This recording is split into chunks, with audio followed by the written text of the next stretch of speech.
Perfect. All right. Yeah, welcome. This is a Boston New Technology event, and Boston New Technology is our startup community and technology organization that promotes different events and opportunities for founders both in Boston, and now we're actually setting up other chapters around the US as well. So we have a Providence chapter, we have an Austin, Texas chapter, and we're launching Philadelphia, DC, Omaha, and a few other areas as well. So yeah, Boston New Technology actually started about 12 years ago, and really the mission is to bring communities together, to bring educational resources and pitch opportunities, create a space where founders can get the support they need to learn from experts and mentors and advisors in different areas. Also, have opportunities to pitch and get their startup out there, connect with people that can help support them get to that next level in their business, and build relationships in the network where, anytime you're coming out to an event, you see a familiar face, you get to meet new people and build your network, and yeah, really just get to support each other. So yeah, we've kicked off the last couple of weeks on the Ecos platform here. Excited to have Melis, who's the founder, join us in the chat as well. And yeah, we'll be hosting a lot more events on here too, both virtual events and also promoting some of our in-person events as well.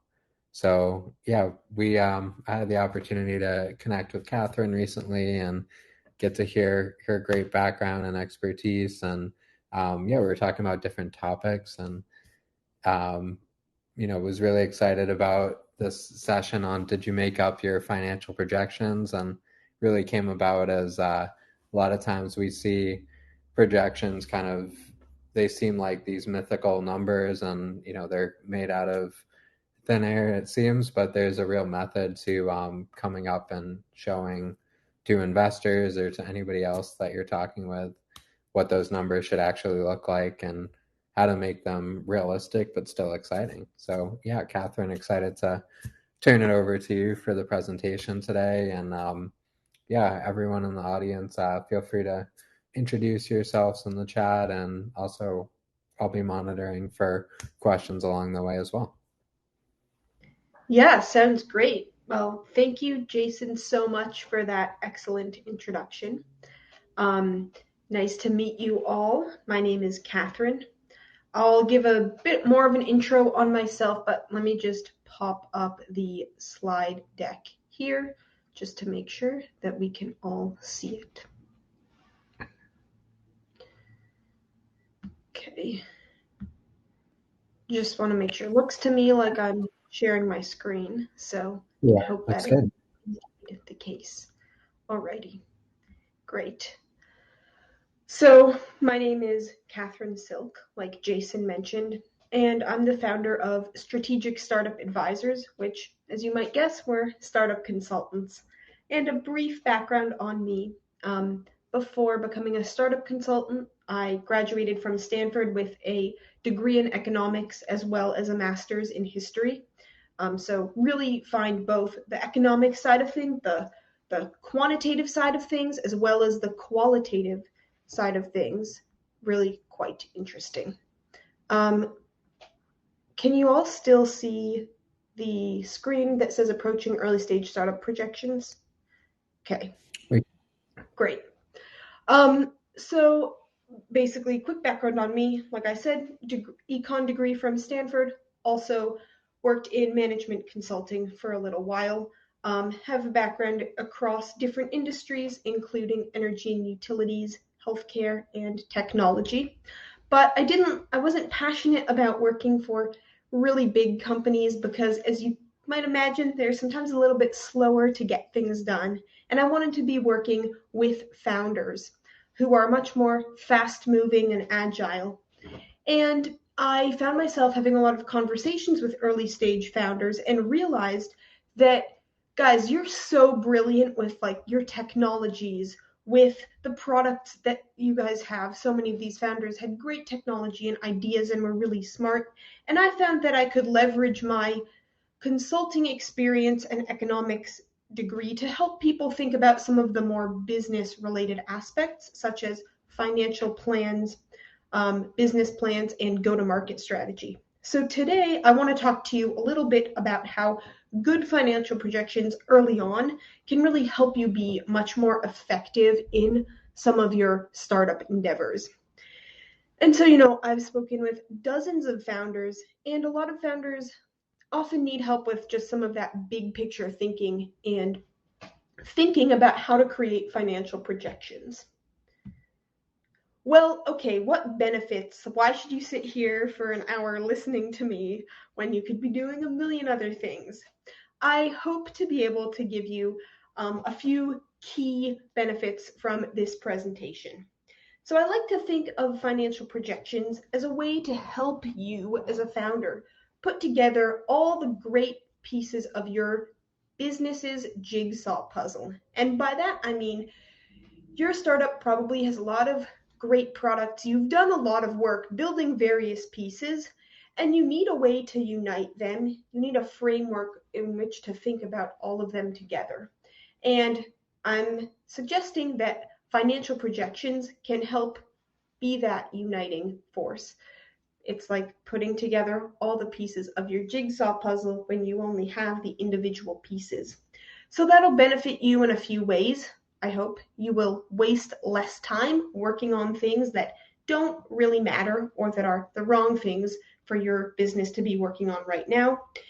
You'll be able to hopefully begin to create a go-to-market strategy if you don't already have one, and you'll be able to understand how all the pieces of your business really fit together.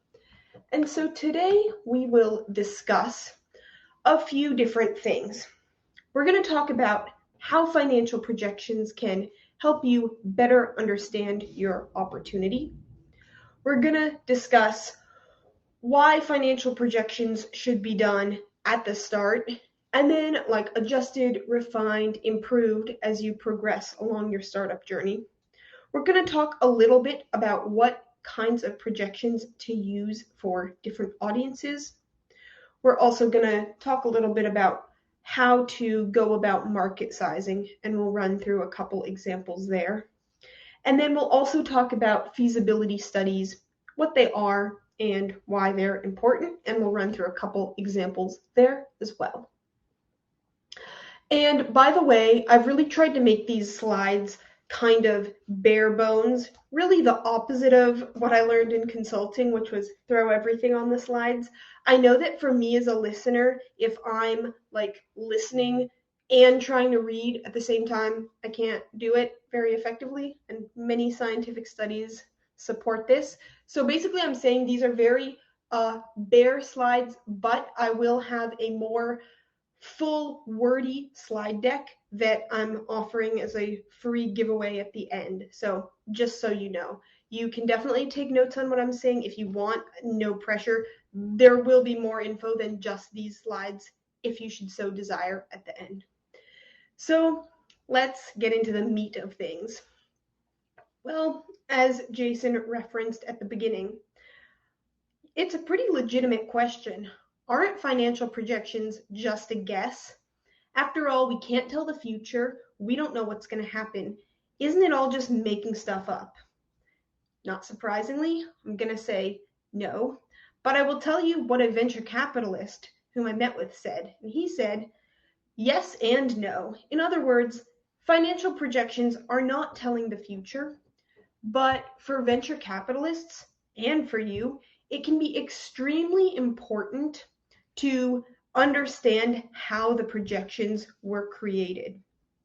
So basically, this venture capitalist was telling me not all guesses are created equal. As a venture capitalist, he really values digging deep into the financial projections and understanding the why behind a founder's thinking.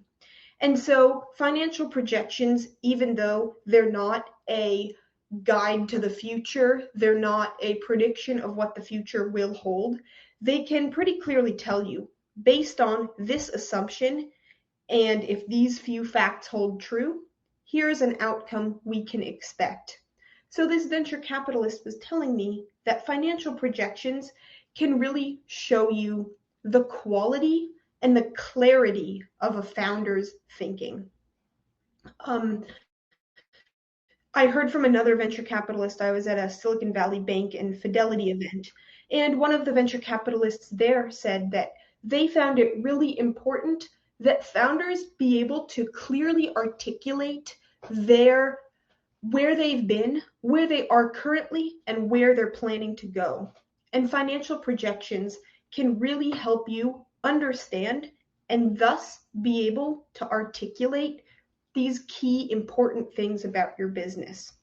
So even though you can say financial projections are just a guess, but good financial projections are a very educated guess built on robust assumptions that can help both you as a founder and your investors understand key components of your business.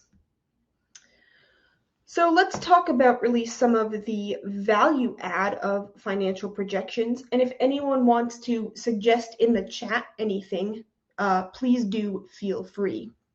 If you want to DM some suggestions of how financial projections might be able to help you, definitely go for it. But I want to suggest that there are a couple main ways that financial projections can really help.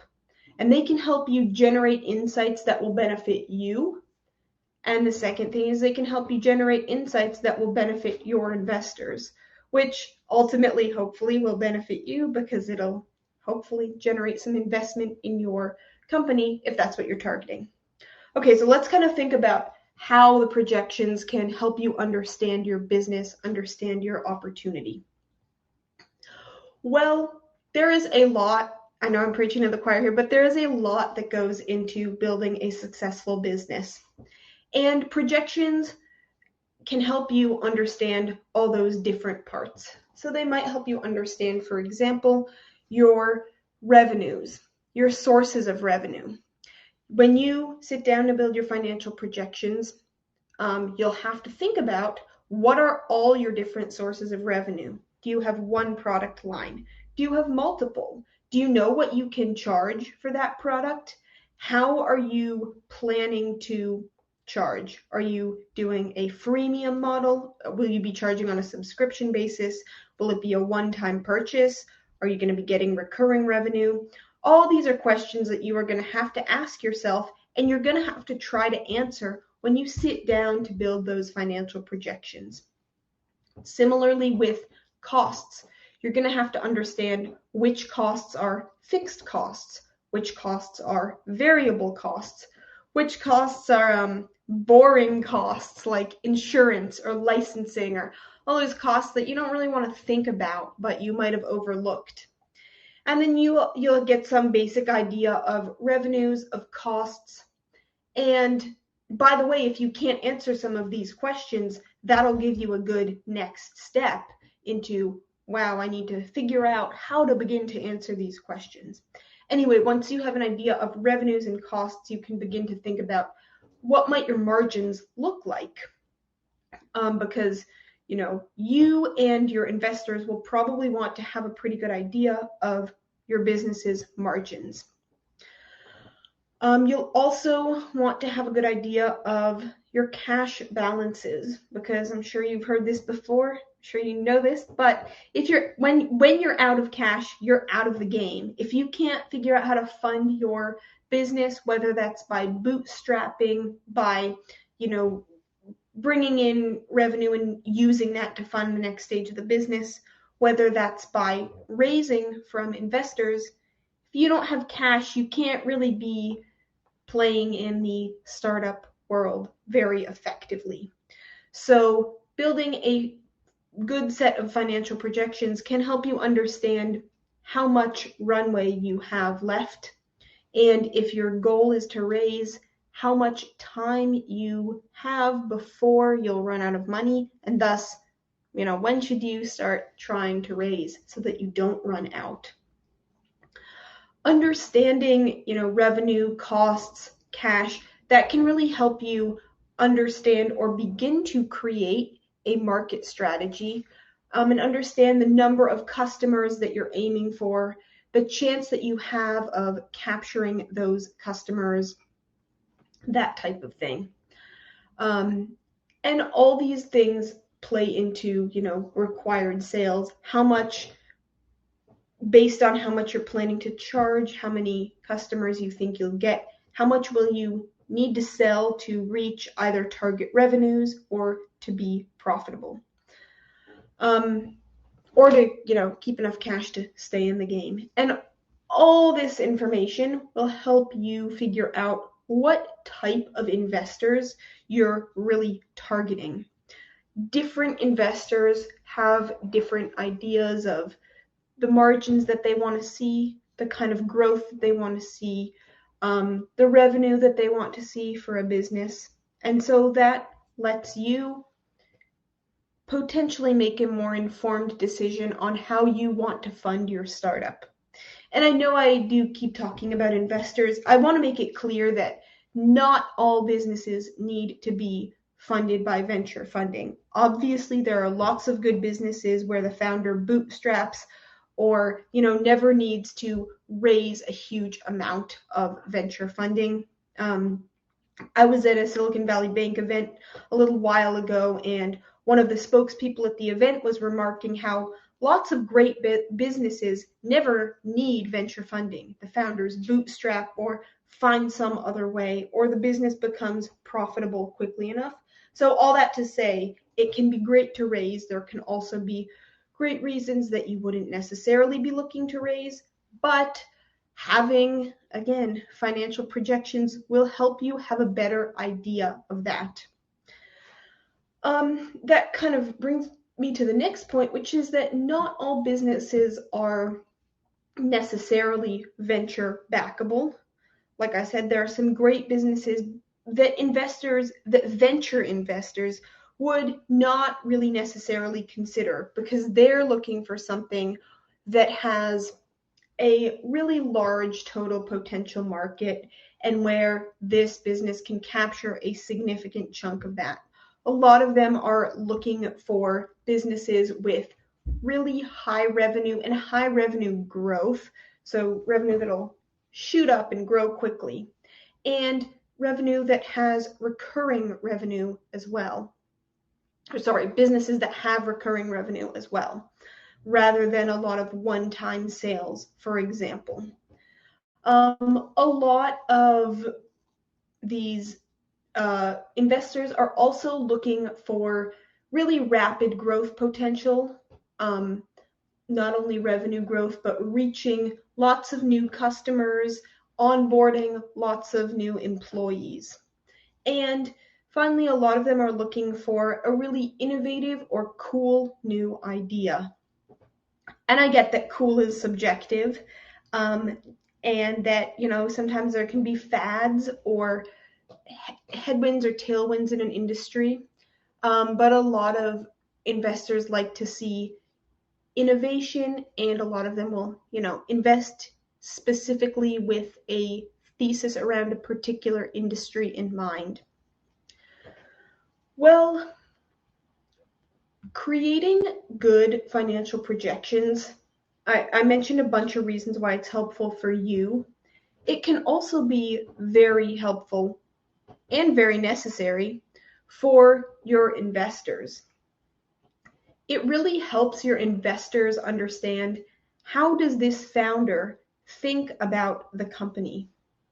What different sources of revenue are they considering? What different scenarios are they considering? One of the venture capitalists I spoke to was telling me that he thinks that a lot of the founders he speaks to and works with have great technology ideas, great innovative ideas. These are really exciting ideas, but how does he actually make sure that these founders have the business sense to implement these ideas? And he said that for him, looking at financial projections can really help assure him that the founder has thought deeply about different scenarios and about different states of the world, and that the founder is well equipped to be agile and solve some of these potential issues when they crop up. Not should they crop up, because there will always be issues that plague startup founders or unexpected scenarios.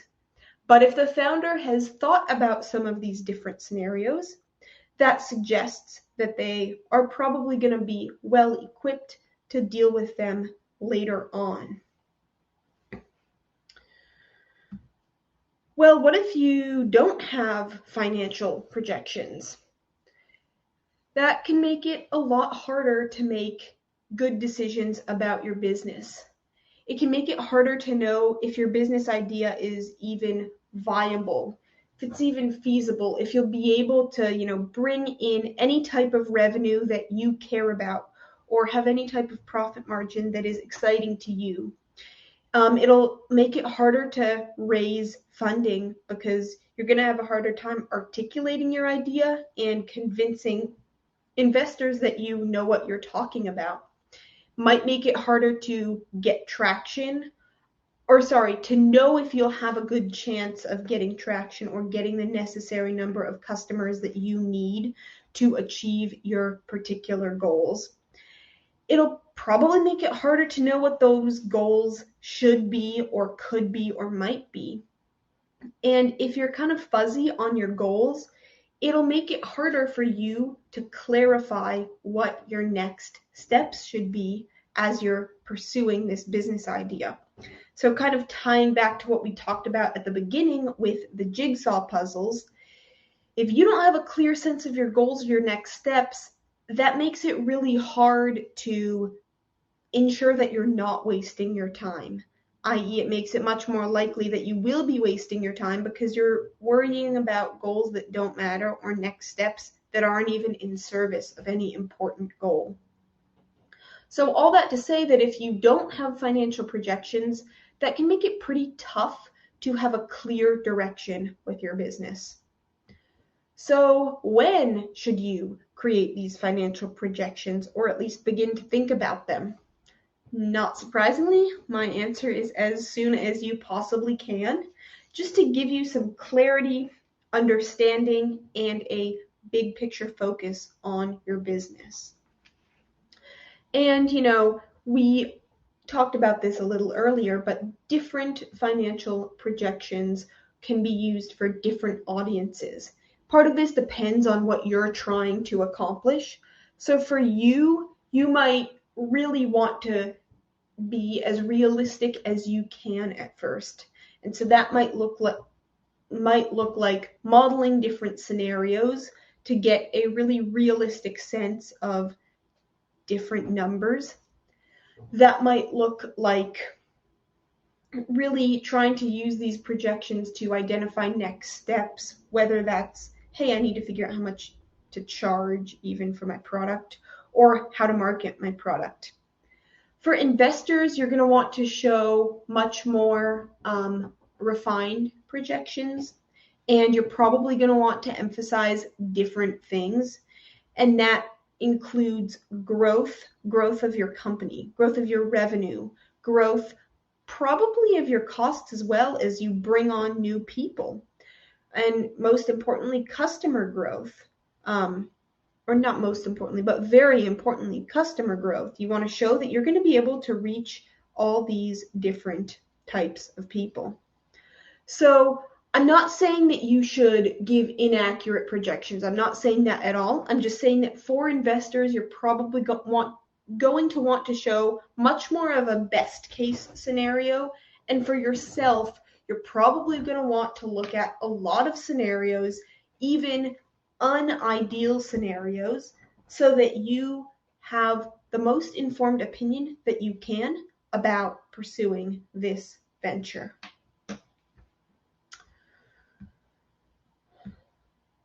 So one thing that can be very helpful when thinking about your projections is doing a quick back of the envelope market sizing exercise.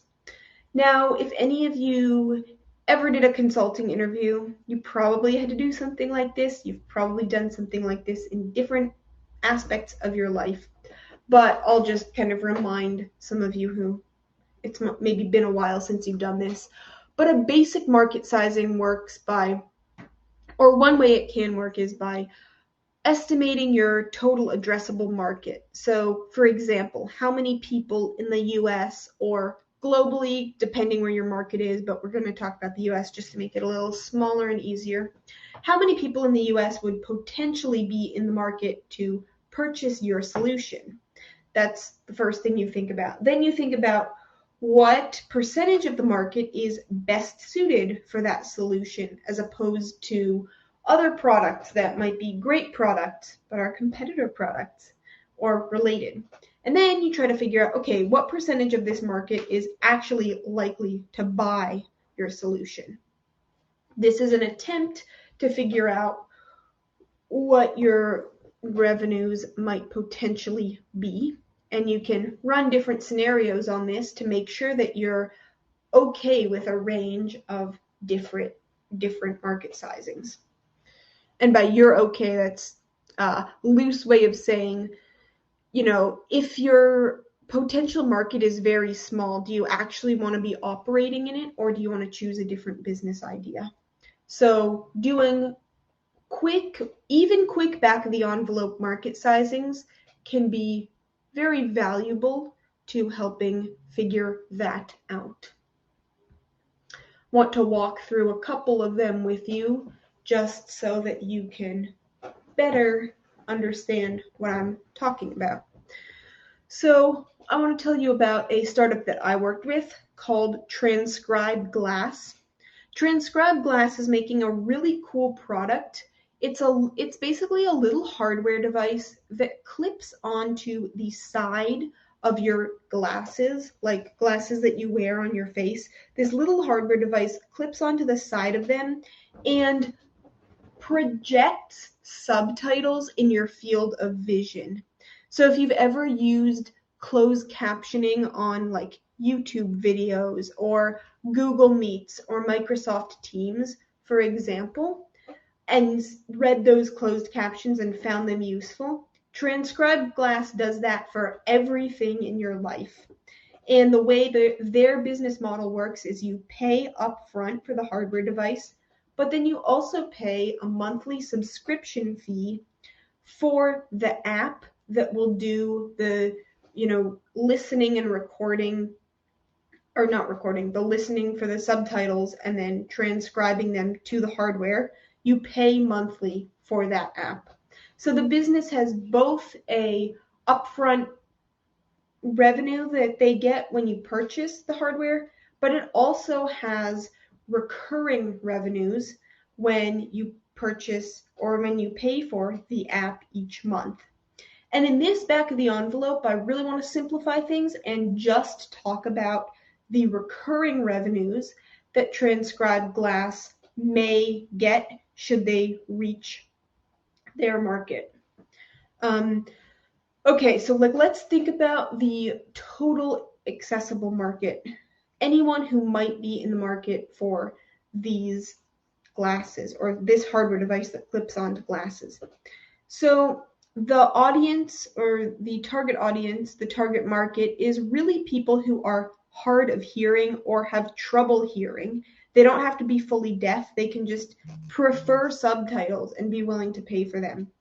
And so the National Institute of Health reports that 15% of Americans report at least some trouble hearing. So presumably these people would potentially be interested in an app or a device that lets them have subtitles all the time. So we're going to say that the market in the US, the total accessible market in the US is 15% of 330 million, which is, about the number of Americans living in this country right now. So 15% of that is about 50 million.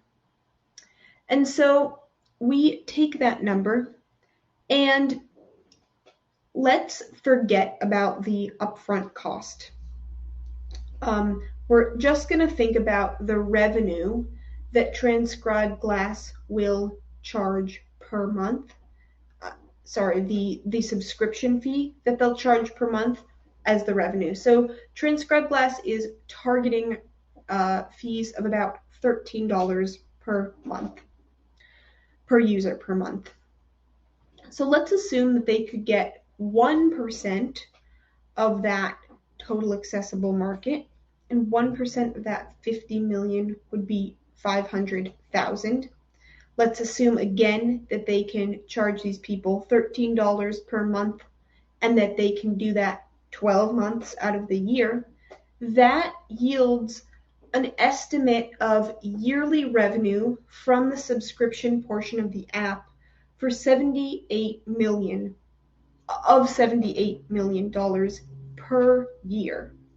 So, that could be high. Of course, if we're doing this, like, quote, for real, we'd have to investigate. Do we really think they can capture a full 1% of the market? What if it's only half that? What if it's only a tenth of that? Of course, we'd want to run different scenarios. But this shows that on the face of it, this is potentially a very interesting market to pursue if the recurring revenue could potentially be 78 million per year. And so that's not an automatic no. That's a, hey, this is potentially an interesting opportunity. Well, that's an example where the back of the envelope market sizing shows a potentially very interesting opportunity. I want to show you another example where back of the envelope shows something less interesting or less likely to pursue. So this startup founder came to me with an idea to create a cilantro-free salsa brand.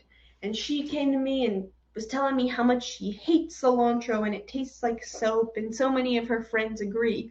And I said, like, hey, I get that. I'm not a fan of cilantro either, and I'd usually rather not eating it. And yeah, I wish there were a cilantro-free salsa.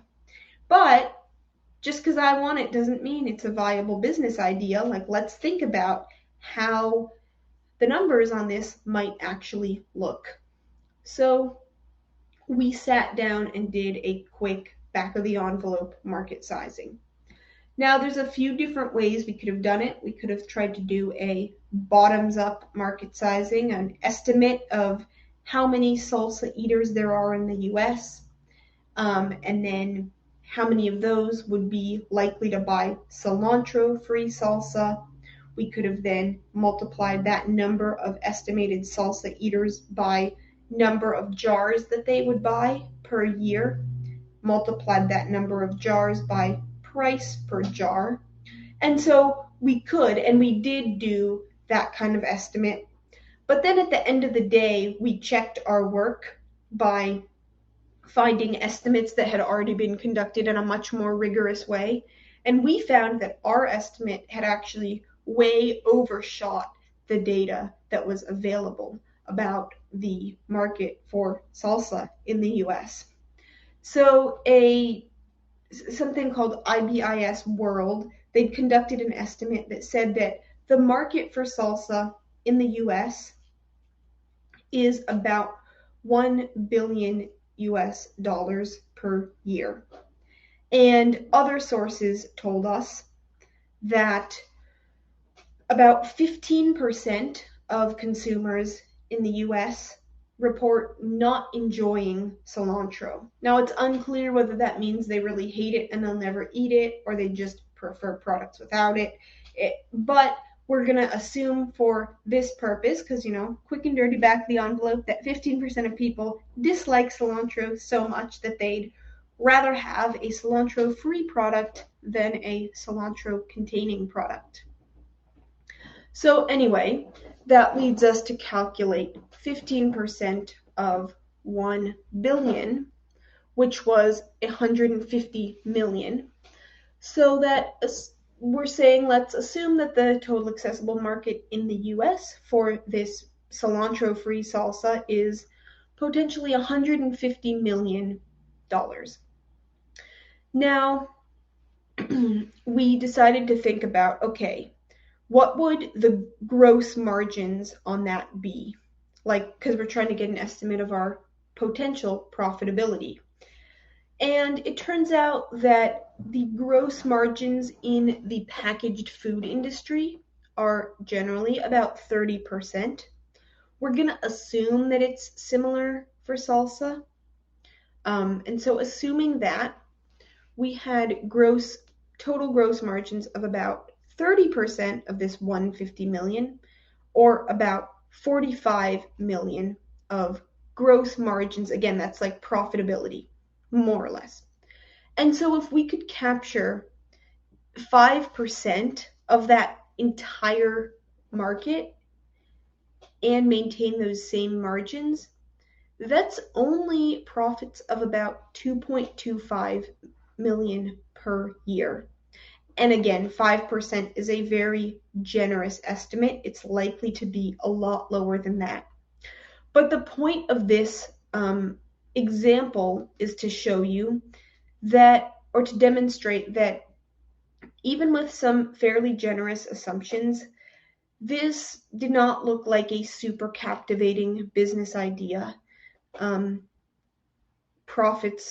Revenues and profits were certainly much smaller than in the previous example we looked at. So doing this kind of back of the envelope market sizing really helped this potential founder set realistic expectations of, if she wanted to pursue this kind of business, here's what a super best case scenario might look like. Now, this girl happens to be a physics grad from MIT, and so she has lots of other options of other kinds of businesses she could be pursuing and what she could be doing with her time. So I think that sitting down in this way and thinking through logically what this business could look like helped her make the decision, okay, this is actually not what I want to be spending my time and effort pursuing. Now, she might still enjoy having fun in her kitchen making her own cilantro-free salsa, but that's a heck of a lot different than quitting your day job and committing your life to it and trying to make it work. So that kind of brings me to the idea of conducting a feasibility study for your business so that you can understand, basically, as the name suggests, how feasible your particular idea might be. And this can take the form of understanding what revenues might look like, how many new customers you'll have to onboard, or you may have to onboard each month given certain assumptions. And it can just help you make an informed decision about going forward with your business venture, as well as, what next steps might be. And this ties back to the idea of, who are these projections really for? So some venture capitalists, like I mentioned, really say you should create very much best case scenario projections. But if your purpose is to understand for your own personal understanding how feasible your idea is, then you want to create projections with different scenarios that are more realistic. And again, I think if you want to create really best case scenario projections, that's after you've already conducted the feasibility study and sort of understood that this is feasible and this is something that you want to go along with. So I want to walk through at a very high level an example of a feasibility study that I did with a founder whose business idea was, and it's not just a business idea, there is a website. The startup idea is basically think of a Yelp competitor, but think of it targeted at a specific market niche. So in this example, it was organic foods. Any restaurant that served organic foods could come on to this platform, could put their website up, could pay for promotions and promoting, kind of like the way that many restaurants use Yelp and many consumers use Yelp to find good restaurants. People who cared about organic food could use this particular site to find restaurants that would serve organic food. And so we wanted to figure out like how many customers would have to be onboarded each month and what could revenues look like. So the way that we went about this was we estimated the total number of potential customers in the market by looking at the US food market, how many customers there are, potentially number of restaurants, and how much money is spent by those restaurants on marketing. And then we looked at the organic restaurants niche in the market. How many consumers prioritize eating organic food? We tried to use that as a proxy for how many customers would potentially be interested in this platform. Then we wanted to understand, okay, once we have an estimate of the total market, what kind of revenues, estimate of total number of customers, what kind of revenues could that generate? And so we took the price that the founder was planning to charge for those customers, those restaurants going onto the platform, and we multiplied that by the number of total potential customers in the market. And then we had to understand, okay, what kind of market penetration might we be able to get? So to do that, we looked at competitors like Yelp. Yelp has their financials publicly available, and so we were able to understand Yelp's margins and use that as a proxy for this company's margins. We were also able to understand how much of the market Yelp was actually able to penetrate. And so that gave us a couple numbers, or allowed us to reach a couple numbers. One of those was the number of customers that we'd have to onboard each month to achieve the market penetration that Yelp had achieved. And the second was, if we were able to onboard that number of customers each month, what would revenues look like, even if we could achieve that entire market? And of course, there were plenty of assumptions in that model, but we were very clear about what those assumptions were. Some of the assumptions were assumptions around attrition, so how many customers would be dropping out each month, and that, meant we had to bring on more customers, but we were able to project number of new customers that we'd have to bring on each month, as well as if we were able to achieve those revenues, what might our profits look like? And that meant that we had to make an assumption on margins as well. And I explain all that because this really helped the founder clarify what his next steps might be. So after the meeting, after the meeting that we talked about these feasibility projections, the founder was able to make his own informed decision about what he wanted to do next. He could have done a bunch of things. He could have decided, okay, based on revenues and based on the number of customers that I'm going to have to bring on, I don't think this is worth my effort. I don't want to pursue the business. He could have decided, this looks great. I'm going to go full steam ahead. He could have decided, I want to pivot slightly, and instead of just looking at the market for organic restaurants, I want to expand this, and I want to target it towards restaurants that serve vegetarian food as well as organic food to enlarge the market.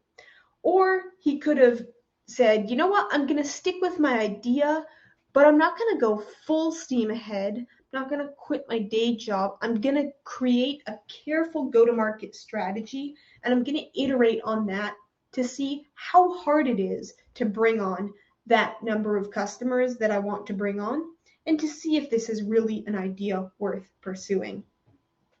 So I say all that because I don't think there's one right way to figure out what your next steps should be.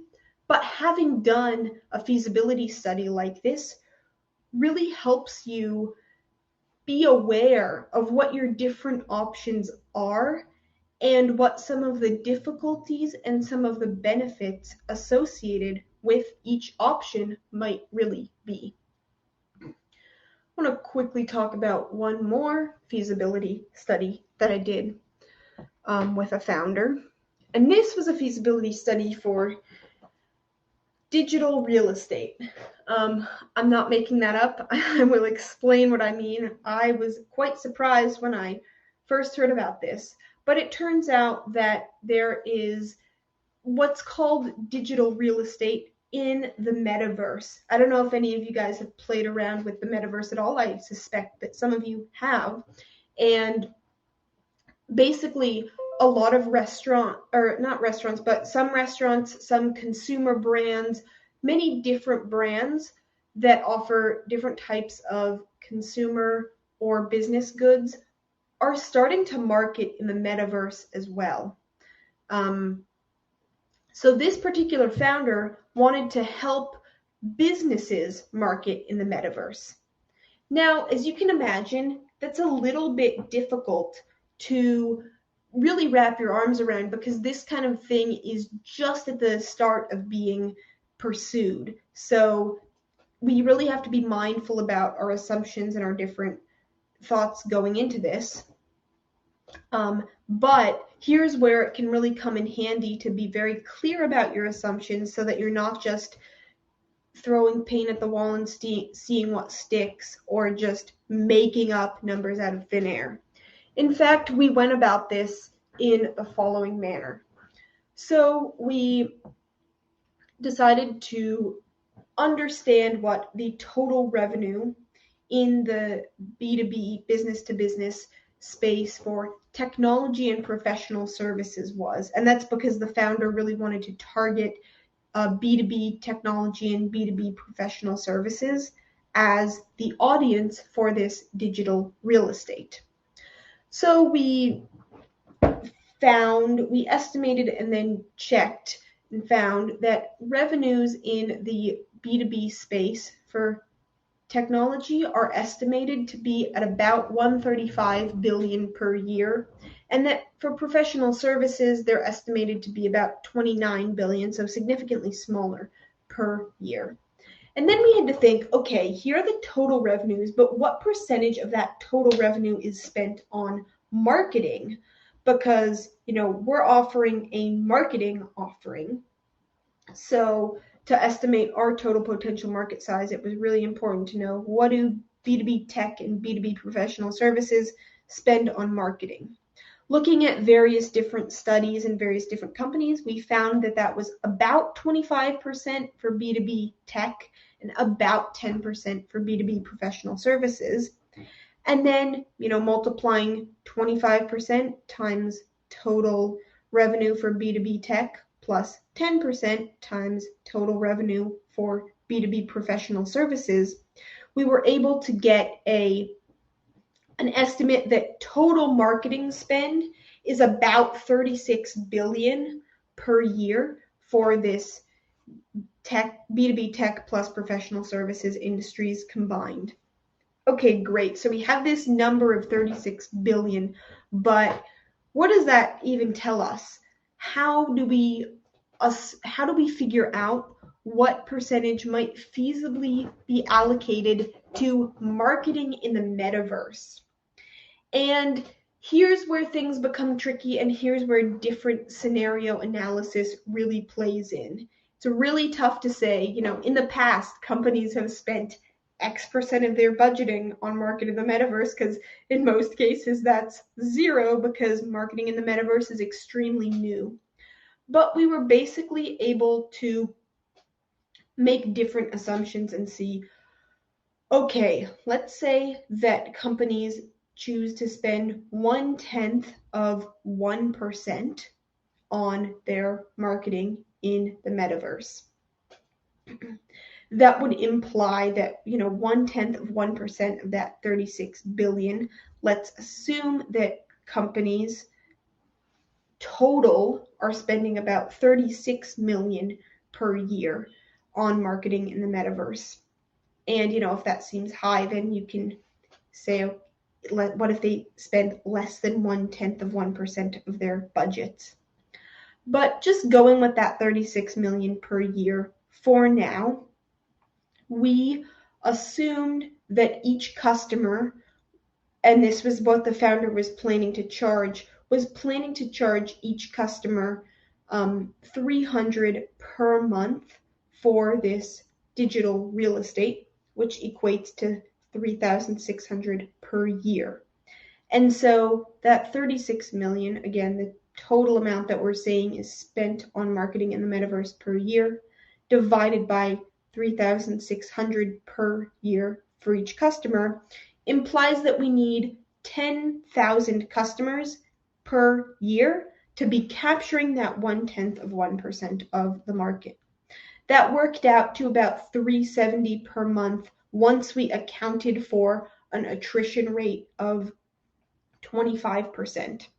And so I say all this just to explain that determining the number of customers needed per year and the potential revenues helped the founder focus on whether or not this was an idea that he wanted to pursue. And we also ran a few different analyses because, again, it's very uncertain what potential market might be for the metaverse. I know we're getting to the end and I want to save some time for questions, so I will just briefly show this slide on the pro forma financials to show you this is obviously a very simplified example of what it could look like, because I didn't want to put a real startup's financials up here, but this is something that you might try building for your business, or talk to me about how we can build together.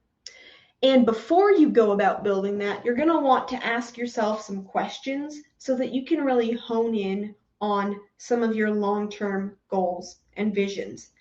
You'll probably want to ask, what is your long-term goal for your startup? Is it exiting? Is it holding on to the startup? And do you want to be the owner of that forever, or are you really tied to exiting within 5 years? Different founders have different preferences. Are you more concerned about growth of the startup or profitability in the short run? And again, that might depend on your long-term goals. That might depend on your funding plans. But these are some things that you want to at least be asking yourself and getting clarity for yourself before you go about creating this model. And let's just go back to some takeaways. These are things that we talked about at the beginning and again throughout this presentation, but just want to remind you that financial projections cannot predict the future, but they can really help you model different scenarios and be clear on different things that can happen. They can help you identify your next steps. And finally, financial projections can serve as a way to build all those valuable pieces of your jigsaw puzzle into the complete big picture jigsaw puzzle of your business. And I want to open it up for some discussion about, how financial projections could help you, or what some of the challenges have been, what opportunities they might be able to create for you. And I'd welcome if you want to, throw some ideas in the chat. I'll check the chat in a second. And I also want to say that you can sign up here for a full copy of the deck that had more info that you can sit and read if you want. You can just shoot me an email to ksilk@strategicstartupadvisors.com for the enhanced copy of the deck. Or, if you want to meet and chat with any of this one-on-one. And finally, I want to thank Jason and Melis for this amazing opportunity. And yeah, would love to open it up to Jason, anything that you want to add. Perfect. Yeah, we had a great presentation, and yeah, we did have a couple questions too. So yeah, starting with Melissa's questions, do VCs or basically how many years of projections do VCs want to see for pre-seed and seed startups, and what type of items are they looking at for that? Yeah, no, very good question. I think it depends a lot on the particular VC. So I'm not sure that I can say, like, oh, this is what all VCs want to see.